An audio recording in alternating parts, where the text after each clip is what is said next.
3 ದಿನದ ಹಿಂದೆ ನಮ್ಮ ಮಾಜಿ ನಗರಸಭೆ ಸದಸ್ಯರು ಆದವರು ಒಂದು ಪತ್ರಿಕೆ ನಿಮ್ಮ ಮಾಧ್ಯಮದಲ್ಲಿ ಎಲ್ಲನೂ ಭಾಳ ಸುದೀರ್ಘವಾಗಿ ಕೆಲವು ಕಡೆ ಮಾಧ್ಯಮದಲ್ಲಿ 20 ನಿಮಿಷ ಕೆಲವರು ಪಾಟಾಗೆಲ್ಲ ಮಾಡಿದ್ದಾರೆ.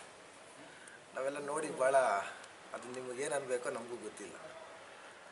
ಏಕೆಂದರೆ ಒಬ್ಬ ಮನುಷ್ಯ ಇವತ್ತು ನಾನಾಗ್ಬೋದು, ನಮ್ಮ ಹಿರಿಯರಾಗ್ಬೋದು, ಬೇರೆ ಯಾರೇ ಆಗಿರ್ಬೋದು, ಅವರ ಇತಿಮಿತಿಯಲ್ಲಿ ಜೀವನ ಸಾಗಿಸ್ಬೇಕು. ಅದು ರಾಜಕೀಯ ಆಗ್ಬೋದು, ನಮ್ಮ ನಾವು ಬದುಕು ಬಾಳೋ ಜೀವನದ ಶೈಲಿ ಆದರೂ ಆಗ್ಬೋದು. ಇದು ಯಾವ ಮಟ್ಟಕ್ಕೆ ಹೋಗಿದೆ ಅಂದರೆ ಡೆಲ್ಲಿಯಿಂದ ಗಲ್ಲಿಯವ್ರಿಗೆಲ್ಲ ಮಾತಾಡ್ಬಿಡ್ತಾರೆ. ಒಂದು ಸತಿ ಪ್ರೆಸ್ ಮೀಟ್ ಕುತ್ಕೊಂಡ್ಬಿಟ್ರೆ ಇದುವರೆಗೂ ನಾವು ಮಾತಾಡೋಕ್ಕೆ ಹೋಗಿರಲಿಲ್ಲ ಅದ್ರ ಬಗ್ಗೆ.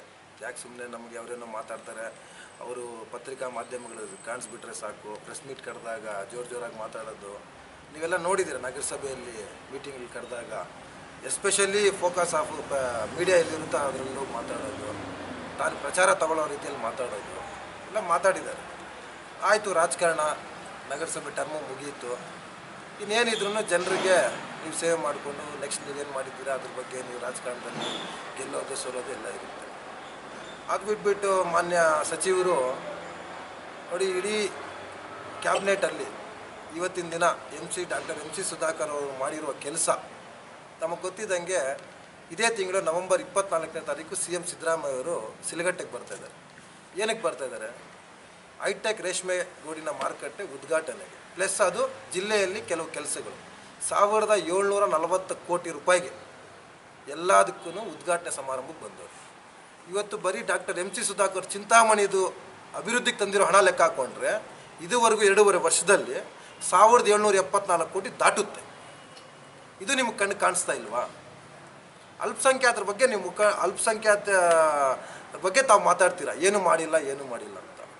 ಇಂಜಿನಿಯರಿಂಗ್ ಕಾಲೇಜ್ ಕಟ್ತಾ ಇರೋದು ಅಲ್ಪಸಂಖ್ಯಾತರ ಮಕ್ಕಳು ಅದರಲ್ಲಿ ಓದಲ್ವಾ? ಫುಟ್ಪಾತ್ ಮಾಡ್ತಾರೆ, ಫುಟ್ಪಾತಲ್ಲಿ ಅಲ್ಪಸಂಖ್ಯಾತರು ಓಡಾಡಲ್ವಾ? ಇವತ್ತು ಹೈಟೆಕ್ ಮಾರ್ಕೆಟ್ ಸಿಲ್ಗಟ್ಟದಲ್ಲಿ ವ್ಯಾಪಾರ ಮಾಡೋರು ಮೇಜರ್ ಕಮ್ಯುನಿಟಿ ಯಾವುದು? ಅಲ್ಪಸಂಖ್ಯಾತರಲ್ವಾ?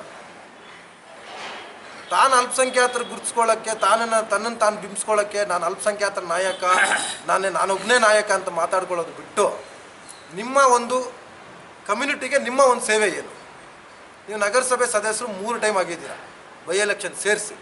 ಎಷ್ಟು ನಗರಸಭೆ ಸದಸ್ಯರಲ್ಲಿ ಟರಾವುಗಳಲ್ಲಿ ನೀವು ಅಲ್ಪಸಂಖ್ಯಾತರಿಗಾಗಿ ಏನಾದರೂ ಒಂದು ಸರ್ಕಲ್ಗೆ ಅಲ್ಪಸಂಖ್ಯಾತರ ಒಂದು ಹೆಸರು ಇಡಿ ಅಂತ ಏನಾದರೂ ಒಂದು ಲೆಟ್ರ್ ಕೊಟ್ಟಿದ್ದೀರಾ? ಈ ಅಲ್ಪಸಂಖ್ಯಾತರ ಒಂದು ಕಾಲೋನಿಗಳಲ್ಲಿ ಈ ಥರ ಕೆಲಸ ಆಗಬೇಕಂತ ಏನಾದರೂ ಒಂದು ಲೆಟ್ರ್ ಕೊಟ್ಟಿದ್ದೀರಾ? ಮಾಜಿ ಶಾಸಕರ ಹತ್ರ 10 ವರ್ಷ ಇದ್ರಿ, ನಾನೂ ಇದ್ದೆ, ನೀವು ಇದ್ರಿ. ನಾನು 5 ವರ್ಷ ಇದ್ದೆ, ನೀವು 10 ವರ್ಷ ಇದ್ರಿ. ಅವತ್ತಿನ ದಿನ ಶಾದಿ ಮಾಲ್ಗಳು ಯಾವುದು ನಿಮಗೆ ನೆನಪು ಬಂದಿಲ್ವಾ? ಅಲ್ಪಸಂಖ್ಯಾತರು ಅವಾಗ ನಿಮಗೇನೆಂದರೆ ಯಾವುದೇ ನಾಯಕ ಆಗ್ಬೋದು, ನಾನು ಮಾಸ್ಟರ್ ಡಿಗ್ರಿ ನಾನು ತೊಗೊಂಡಿದ್ದೀನಿ ಅಂತ ನೀವು ಹೇಳ್ತೀರಾ.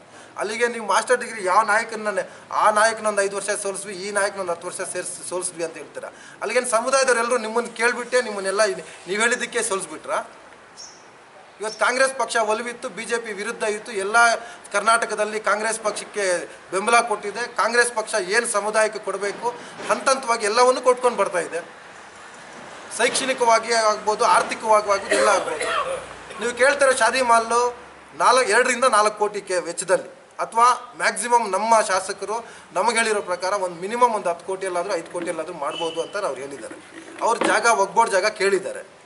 ಒಗ್ಬೋರ್ಡ್ ಜಾಗ ನಾವು ಯಾವುದು ಕೊಡಬೇಕು ಅಂದ್ಕೊಂಡಿದ್ವಿ ಅದೆಲ್ಲ ಕೋರ್ಟಲ್ಲಿದೆ. ಇವತ್ತು 32 ಕೋಟಿ ಇಡೀ ದೇಶ ನೋಡುವಂತಹ ಒಂದು ಸುಪ್ರಸಿದ್ಧ ಜಾತ್ಯತೀತ ಹೋಗುವಂಥ ಒಂದು ಮುರುಗಮಲ ದರ್ಗಾ ಇವತ್ತು 32 ಕೋಟಿಯಲ್ಲಿ ಮಾಸ್ಟರ್ ಪ್ಲ್ಯಾನ್ ಮಾಡಿಬಿಟ್ಟು ಇಡೀ ಯಾವುದು ದುಬೈನಲ್ಲಿರುವಂಥ ಒಂದು ಆರ್ಕಿಟೆಕ್ಟ್ ಲೆವೆಲಲ್ಲಿ ಅದನ್ನು ರೆಡಿ ಮಾಡ್ತಾ ಇದ್ದಾರೆ.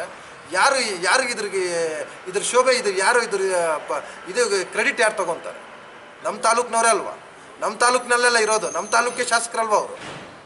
ಅದನ್ನು ನಾವು ಯಾರು ಏನು ಕೇಳಿಲ್ಲ 32 ಕೋಟಿಯಲ್ಲಿ ಅದನ್ನು ಹಾಕಿ ಅಂತ. ಭಕ್ತರಳ್ಳಿ ಅರಸೀಕೆರೆ ಬಗ್ಗೆ, ನೀರಿನ ಬಗ್ಗೆ ತಾವು ಭಾಳ ಜೋರಾಗಿ ಮಾತಾಡ್ತೀರ. ಮಾಜಿ ಶಾಸಕರು ತಗೊಂಬಂದ್ರು ಅಂತ. ಭಕ್ತರಳ್ಳಿ ಅರಸೀಕೆರೆ ಚಾಲನೆ ಕೊಟ್ಟಾಗ ನಗರತ್ನದು 32 ಕೋಟಿ ಬರುತ್ತೆ. ನನ್ನ ವೈಫು ಅವತ್ತು ಅದನ್ನ ಸದಸ್ಯರಾಗಿದ್ದರು.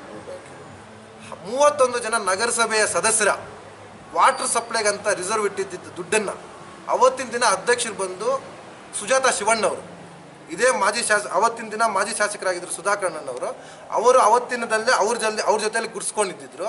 ಆ 16 ಜನನೂ ಈ 15 ಜನ ಸೇರಿ 31 ಜನ ಟರಾವ್ನ ಮಾಡಿದ್ರೆ ಭಕ್ತಳ್ಳಿ ಅರಸೀಕೆರೆ ನೀರು 16 ಕೋಟಿಯಲ್ಲಿ ನಗರಸಭೆಗೆ ಬಂದಿದ್ದು, ನಗರ ಭಾಗಕ್ಕೆ ಬಂದಿದ್ದು. ಆ ನಗರ ಭಾಗಕ್ಕೆ ಬರ್ತಾ ಇರೋ ನೀರು ಎಲ್ಲಿಗೆ ಬರ್ತಾ ಇರೋದು? 99% ಅಲ್ಪಸಂಖ್ಯಾತರ ಕಡೆನೇ ಬರ್ತಾ ಇರೋದು. ಇವತ್ತಿನ ಅದನ್ನೇನಾದರೂ ಅಡಚಣೆ ಮಾಡಿದ್ರೆ ಹೌದು, ಆ ಹಳ್ಳಿಗಳಲ್ಲಿ ಅವ್ರು ಕೇಳ್ತಾರೆ, ಅವ್ರಿಗೆ ಹಕ್ಕಿದೆ. ಆ ನದಿ ನೀರು ಇಲ್ಲಿಗೆ ಬಂದಿದೆ ಅಂತ ಮಧ್ಯದಲ್ಲಿ ನಮ್ಮ ಹಳ್ಳಿಗಳಿಗೆ ನೀರು ಕೊಡಿ ಅಂತ ಕೇಳಿರೋದು ಅವರು. ಕೋರ್ಟ್ಗೆ ಹೋಗಿದ್ದು ನಮ್ಮ ಹಳ್ಳಿಗಳಿಗೆ ನೀರು ಕೊಡಿ, ನೀವು ತೊಗೊಂಡೋಗಿ, ನೀವೇನು ತೊಗೊಂಡಿರ ಹೋಗ್ಬೇಡ್ರಿ, ನಮಗೆ ಕೊಟ್ಟು ನೀವು ತೊಗೊಂಡೋಗಿ ಅಂತ ಕೇಳಿರೋದು. ಆಯ್ತು, ಅವೆಲ್ಲ ಇತ್ಯರ್ಥ ಆಯಿತು. ನೀರು ಸಮಸ್ಯೆ ಯಾರು ಮಾಡಬಾರ್ದು ಅಂತ ಕೋರ್ಟ್ ಚಾಲನೆ ಕೊಟ್ಟು ಆಯಿತು. ಆಯ್ತು, ಇವತ್ತು ಅದೇ 16 ಕೋಟಿಯಲ್ಲಿ ನೀರು ತೊಗೊಂಬಂದರು. 36 ಕೋಟಿಯಲ್ಲಿ ಅದ್ರ ಕೆಳಗಡೆ ಇನ್ನೊಂದು ಜೀರ್ಣೋದ್ಧಾರ ಕೆರೆಯನ್ನು ಹೊಸದಾಗಿ ಗ್ರ್ಯಾಂಟ್ ಮಾಡ್ಕೊಂಡು ಟೆಂಡರ್ ಮಾಡಿದಾರಲ್ಲ, ಇದ್ರ ಬಗ್ಗೆ ನೀವು ಹೇಳ್ತೀರಾ? ಇದು ನಿಮಗೆ ಕಣ್ಣಿಗೆ ಕಾಣಿಸಲ್ವಾ? 150 ಕೋಟಿ ಇಂಜಿನಿಯರ್ ಕಾಲೇಜನ್ನು ಕಟ್ತದೆ, ಅದು ನಿಮ್ಮ ಕಣ್ಣು ಕಾಣಿಸಲ್ವಾ? 16 ಕೋಟಿ ರೂಪಾಯಲ್ಲಿ ಡಬಲ್ ರೋಡ್, ಓಟಿ ಕೆರೆಯಿಂದ ಡಬಲ್ ರೋಡಲ್ಲಿ ಮಾಡ್ತದೆ, ಅದು ಕಣ್ಣು ಕಾಣಿಸಲ್ವಾ? ಚೌಕ ಇವತ್ತು ಹೆಂಗಿತ್ತು ಮೊದಲು, ಇವತ್ತು ಹೆಂಗಾಗಿದೆ? ಇದಕ್ಕೆ ಕಾರಣಕರ್ತ ಯಾರು? ನಗರಸಭೆ ಪೌರಾಯುಕ್ತರು ಅರ್ಧ ರಾತ್ರಿಯಲ್ಲಿ ನಿಂತ್ಕೊಂಡು ಕೆಲಸ ಮಾಡಿ ಇವತ್ತು ಅಷ್ಟೆಲ್ಲ ಕ್ಲೀನ್ ಮಾಡಿಬಿಟ್ಟು ಹೇಳ್ತಾರೆ. ಆ ಪೌರಾಯುಕ್ತರ ಬಗ್ಗೆ ನೀವು ಮಾತಾಡ್ತೀರಾ. ಪೌರಾಯುಕ್ತರಿಗೆ ಪ್ರೆಸ್ ಮೀಟ್ ಮಾಡೋ ಇದಿಲ್ಲ, ಪವರ್ಸ್ ಇಲ್ಲ ಅಂತ ಹೇಳ್ತೀರಾ.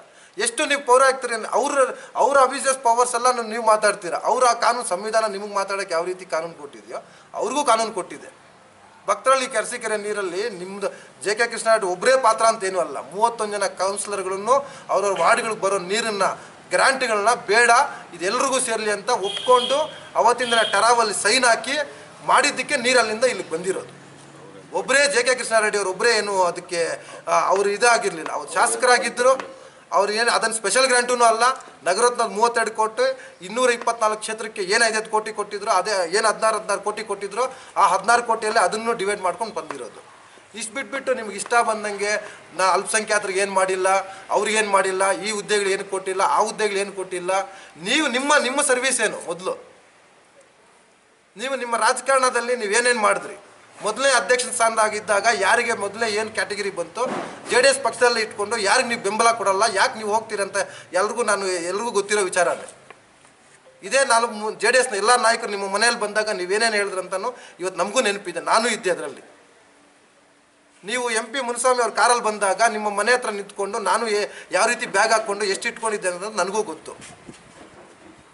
ದಯವಿಟ್ಟು ಅವ್ರವ್ರ ಇತಿಮಿತಿ ಅನ್ನೋದೊಂದು ಇರುತ್ತೆ. ಪೌರಾಯುಕ್ತರ ಬಗ್ಗೆ ನೀವು ಮಾತಾಡ್ತೀರಾ. ಏನು ಇವತ್ತಿನ ಚಿಂತಾಮಣಿ ಇತಿಹಾಸದಲ್ಲಿ ಇಂಥ ಪೌರಾಯುಕ್ತರನ್ನ ನೀವು ಯಾವತ್ತಾದರೂ ಯಾರಾದರೂ ಇಲ್ಲಿರೋರು ಕಂಡಿದ್ರಾ? ಎಷ್ಟೊಂದು ಡೆವಲಪ್ಮೆಂಟ್ ಆಗಿದೆ. ರಾಮಕುಂಟೆದು ರಾಮಕುಂಟೆಲ್ಲಿ ಪ್ರೈವೇಟ್ ಬಸ್ ಸ್ಟ್ಯಾಂಡ್ ಆಗೋಕ್ಕೆ ಅವ್ರು ಎಸ್ಟಿಮೇಟ್ ಮಾಡ್ಕೊಳ್ಳೋಕ್ಕೆ ಹಗಲು ರಾತ್ರಿ ಎಷ್ಟೆಷ್ಟು ನಮ್ಮ ಸಚಿವರು ಏನೇನು ಸೂಚಿಸ್ತಾ ಇದ್ದಾರೆ ಆಯಾ ಕೆಲಸಗಳಿಗೆ ಎಸ್ಟಿಮೇಟ್ ಮಾಡಿ ಅಪ್ರೂವಲ್ ಮಾಡಿಸಿ ಟೆಂಡರ್ ಅಪ್ರೂವಲ್ ಹೋಗೋವರೆಗೂ ಎಷ್ಟು ಕಷ್ಟ ಇದೆ ಅಂತ ನಿಮ್ಗೇನಾದರೂ ಗೊತ್ತಿದೆಯಾ? ನೀವು ಜನಪ್ರತಿನಿಧಿ, ನಾವು ಗೆದ್ದಿದ್ದೀವಿ. ನೀವು ಗೆದ್ದುಬಿಟ್ಟು ನಾವು ದಬ್ಬಾಳಿಕೆ ಮಾಡೋದಲ್ಲ. ಅಧಿಕಾರಿ ವರ್ಗದವ್ರ ಕಷ್ಟ ಏನಂತನೂ ನಾವು ತಿಳ್ಕೊಬೇಕು. ಏನು official ADM powers, administrative power ಹೆಂಗೆ ನಡೆಯುತ್ತೆ ಅನ್ನೋದನ್ನು ನಾವು ಅರ್ಥ ಮಾಡ್ಕೊಬೇಕು. ಏನೋ ನಾನು ಹೇಳಬೇಕು, ಮಧ್ಯದಲ್ಲಿ ಜನರ ಮೇಲೆ ಚರ್ಚೆ ಇರಬೇಕು. ಚರ್ಚೆ ಇದ್ದು ನನ್ನನ್ನು ಎಲ್ಲರೂ ನಾನೇ ಒಬ್ಬ ನಾಯಕ, ಅಲ್ಪಸಂಖ್ಯಾತ ನಾನು ಒಬ್ಬನೇ ನಾಯಕ, ಎಲ್ಲರ ಬಗ್ಗೆ ನಾನೇ ಮಾತಾಡಬೇಕು ಅನ್ನೋ ಮಟ್ಟಕ್ಕೆ ಮಾತಾಡ್ಕೊಂಡು ಹೋಗ್ತಾ ಇದ್ದಾಗ ಅರ್ಥ ಬರ್ತಾ ಇರಲ್ಲ. ದಯವಿಟ್ಟು ನಿಮ್ಮ ಲಿಮಿಟಲ್ಲಿ ನೀವು ರಾಜಕಾರಣ ನೀವು ಮಾಡಿ. ಇವತ್ತು ಇಲ್ಲಿದ್ರಿ, ನಾಳೆ ಅಲ್ಲಿ ಹೋಗ್ತೀರಾ, ನಿಮಗೆ ಏನು ಕಷ್ಟ ಬಂದಿದೆಯೋ, ಸಚಿವರು ಯಾವ ಮಟ್ಟಕ್ಕೆ ನಿಮಗೆ ಪ್ರಿಫರೆನ್ಸ್ ಕೊಟ್ಟಿದ್ರು ಎಲ್ರಿಗೂ ಇಲ್ಲಿ ಗೊತ್ತಿರೋದೆ. ಆದರೂ ಸಹ ನೀವು ಇವತ್ತಿನ ದಿನ ಹೊರಗೆ ಹೋಗಿದ್ದೀರಾ, ಪಕ್ಷ ವಿರೋಧಿ ಚಟುವಟಿಕೆಗಳು ಮಾಡ್ತಾ ಇದ್ದೀರಾ. ಮೊನ್ನೆ ಪವನ್ ಕಲ್ಯಾಣ್ ಅವ್ರ ಮೀಟಿಂಗಲ್ಲಿ ಬಂದ ಸ್ಟೇಜ್ ಮೇಲೆ ಹೋಗಿದ್ದೀರಾ. ಇದೇ ಪವನ್ ಕಲ್ಯಾಣ್ ಅವರು NDA ಕೂಟದಲ್ಲಿ ಇರೋರು. ಇವತ್ತು JDS ಪಕ್ಷದಲ್ಲಿ ಗುರ್ಸ್ಕೊತಾ ಇದ್ದೀರಾ.